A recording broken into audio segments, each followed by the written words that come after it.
Story 1. The women I have lived with over my life are uniformly fantastic at getting rid of old expired food, but will keep and use cosmetics that were purchased a decade ago. Drawers in the bathroom are full of the stuff. Story 2. Wherever they come close, there are now hairs. Shower, check. My beard, check. Couch, check. My shirt/sweaters, check. Around my groin, somehow also check. Story 3.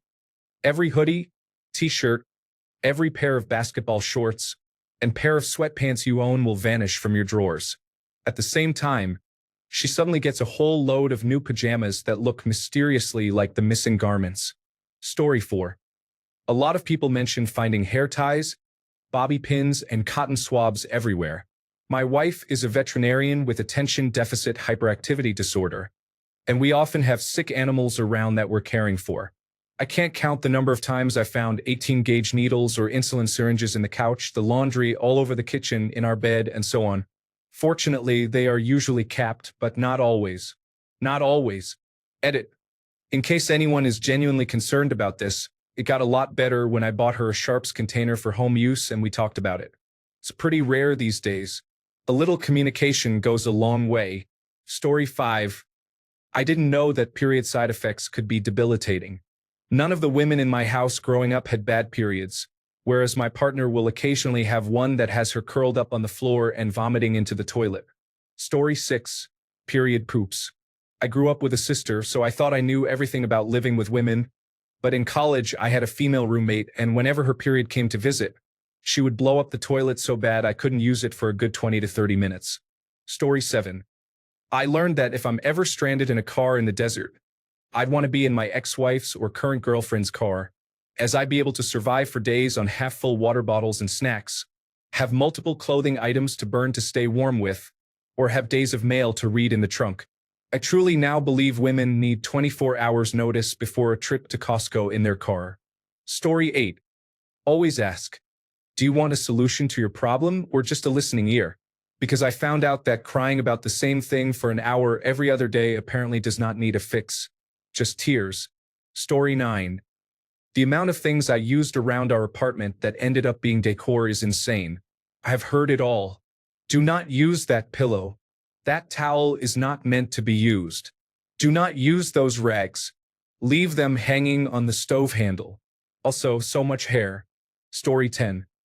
My wife claims to be a strong, fierce, independent woman, and she is, but she is a strong, fierce, independent woman who needs a man to kill any spider or creepy crawly. Story 11. No matter what size they are, they automatically become the strongest person alive when you try to get your half of the duvet back in the middle of the night. Story 12. My girlfriend's hair products turn the shower into a slippery ice rink. I've lost count of the number of times I've stepped in only to nearly fall like an elderly person on a frosty morning. Story 13. The amount of tissues and toilet paper used. Cold hands and feet. Hair everywhere. Showers clogged with hair. How they are obsessed with uncomfortable shoes. Missing hoodies, t-shirts, and jumpers. All our clothes smell of their perfume. This is really hot, actually. Story 14. Trying to convince me how good something is for a good 45 minutes while I have to try to tell her about what's bad about it. And when I finally agree with her, she hits me with, but what if it's bad? Like, what do you want, woman? Story 15. Nothing belongs only to you, not even yourself. You are her property now. A pillow, a thing to reach tall places, or a personal heater. I don't even know myself anymore. Story 16. Heating bill 3 times higher. Women are always cold. I can relax at home at 17 degrees Celsius. Sorry, Americans. With a simple sweater or nothing if I'm doing house chores. Meanwhile, my wife is shivering. Story 17. I have 3 sisters. So many beauty products. I get the generic default, which smells like a pine tree body wash, and the girls get 42 different shades of lipstick. Story 18. That my dogs somehow eat their hair from time to time. It then goes through to the bitter end and hangs out the back and needs to be physically pulled out. The look on my dogs' faces when that happens is hilarious. Story 19. Freaking Q-tips.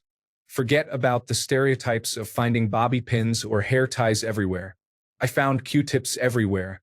In the bathroom, on my desk, in my truck, on the bed, under my PlayStation. We broke up, and I continued to find Q-tips for months after. I even moved out and, somehow, by the grace of God, I still found Q-tips in my new home. Story 20. They are freezing cold until they want to cuddle, then they feel like the Human Torch. Seriously, what is their body heat? Feels like they have powers. Story 21. I don't have a dog for a single reason. I love animals, but there's hair everywhere. No matter how much time you spend removing loose hair from your dog, it will end up everywhere in the end. Well, people are pretty much the same. After I broke up with my girlfriend and decided to relax during the pandemic by playing video games, I would find her hair around the house for the next 6 months despite cleaning the entire house several times. A month ago, I needed to attend a funeral, so I took out my old suit, and guess what I found on it? The bright side is that I accepted that unless I stay alone, there will be hair everywhere. So I got myself a dog from a shelter. Story 22. Had 3 women as college roommates at the same time. You know what happens if you leave your beard trimmer in the bathroom? Yes, they trim their pubic hair with it. You take the screen off and out come little dark black, blonde, and red hairs. Then, when you question them, they all blame the other roommate. Story 23. Hair on the shower wall is not simply a function of laziness, but also a means of artistic expression, probably not unlike writing things with your pee in the snow. Story 24. How can we have 8 different kinds of shampoo, conditioner, hair treatment masks, face gel, body scrub, facial scrub, body oil, bath oil, hair oil, almond oil, and soap? And they still come home with new items to expand the ever-growing collection of products that are essential for a 20-minute magma-tempered shower. And afterwards, at least 3 towels are required.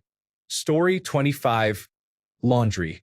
So much laundry, and it has to be separated into 15 different piles. Why can't blue jeans go with colors? Why do bath towels and beach towels have to be separated? Story 26. The first woman I lived with. Don't be a misogynistic person.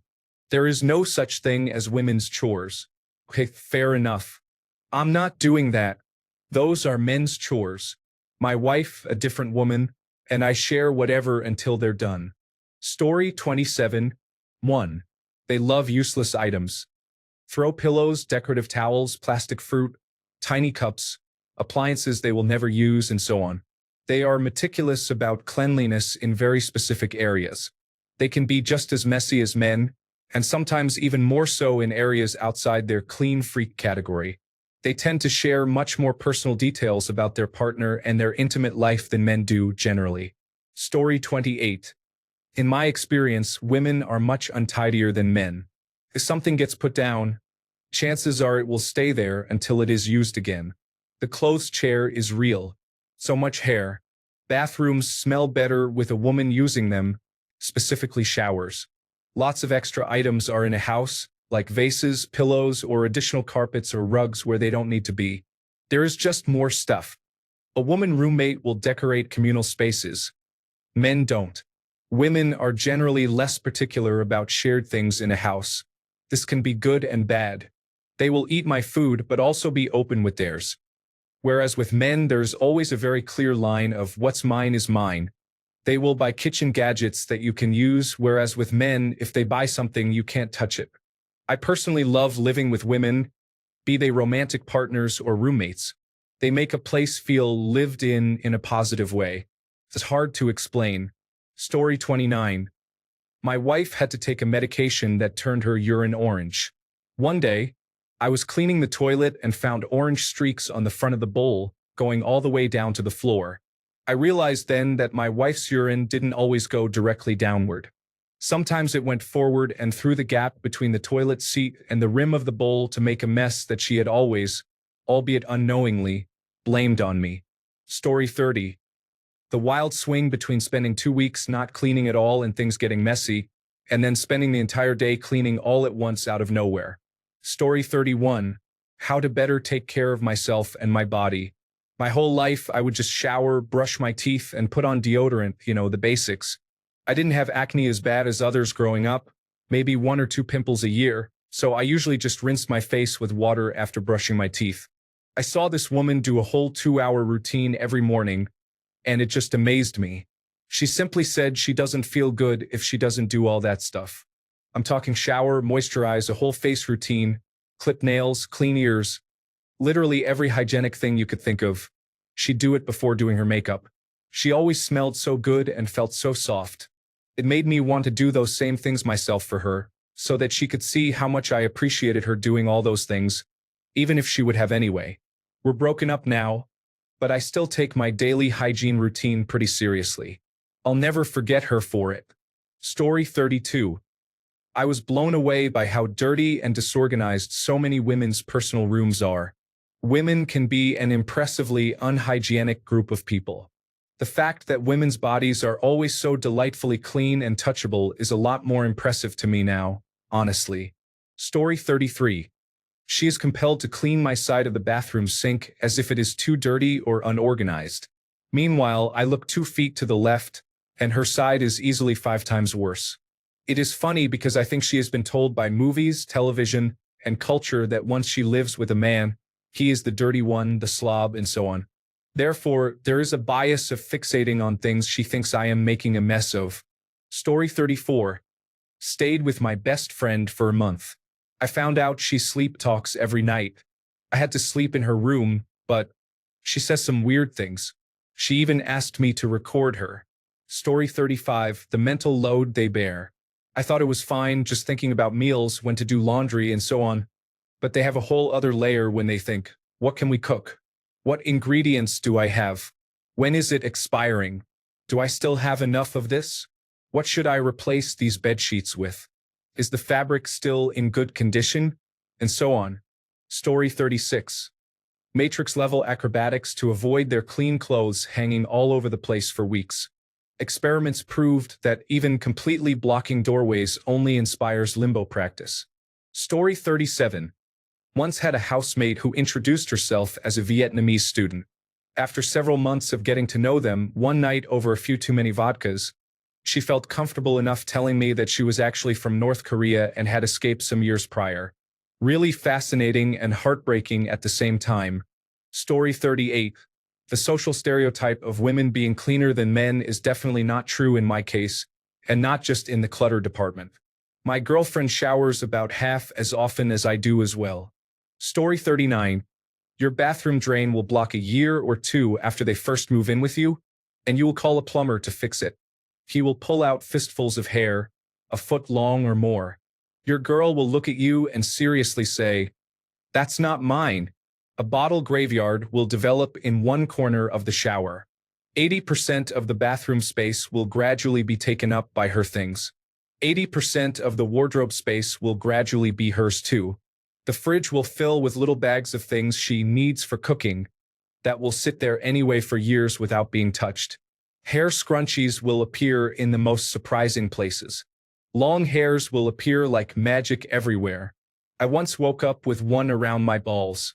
In bed at night, their default body temperature appears to be warmer than ours. Usually, I can't stand to sleep pressed up against a girl because they're so hot. When sleeping, it makes me uncomfortable. Weirdly, at the same time, their feet are often cold, and I was once woken up by someone putting her feet against the small of my back to warm them up. All in all, though, it's great. And if they ever leave, it can take months to learn to sleep again in an empty bed. Story 40. Animals, she wants to adopt every animal. Honey, check out this cool frog. Let's buy it. Honey, look at these kittens. Let's take one. Honey, let's adopt a stick bug. Story 41. After living with my ex for almost 11 years, I can say there are a few things I definitely learned. As a few others have mentioned, hair everywhere in the apartment. I would literally watch her running her fingers through her hair, look at her fingers, and then let strands fall to the floor. I asked her why she didn't just throw it away, and she'd respond with, "The vacuum will take care of it." In the meantime, walking around barefoot, hairs would get between my toes, which I hated, would complain about, and get, "Oh well, it's part of living with a girl." Having had enough of the hairs on the floor, I would run the vacuum, which would then end up not working right. I would shut it off, turn it over, and see the brushes wrapped in hairs. I would get a knife and cut them away and end up with a rat's nest in my hand. I started actually sweeping the carpet before I would vacuum, just to make sure I could get up the hairs so it wouldn't damage the vacuum. Another thing, girls will leave their bras laying around everywhere, unless they know someone's coming over. She used to take her bra off and leave it laying on the couch or a chair for a few days, sometimes sharing space with more than one, which would frustrate me, of course. I'd point out that she just went to the bedroom to change, yet left her bras that are still on the back of the couch. But heaven forbid if I took off my socks and left them out. Story 42. That they have this Spider-Man sense of knowing exactly when you start doing something and wait until this moment to ask you to come and help with something, or ask you to do something. I swear sometimes I think about it before I start. And right as I begin, honey, can you come and help me put this thing up? I don't know how they do it. Story 43. The human body can endure the hottest setting on the shower. The number of times I have gone into the shower after my girlfriend has used it and been scalded when the water hits my skin is uncountable. There is also the logic issue. If she puts a cup of water on the floor and I knock it over, it's my fault for not looking. If I put a cup of water on the floor and she knocks it over, that is also my fault for not telling her about the cup.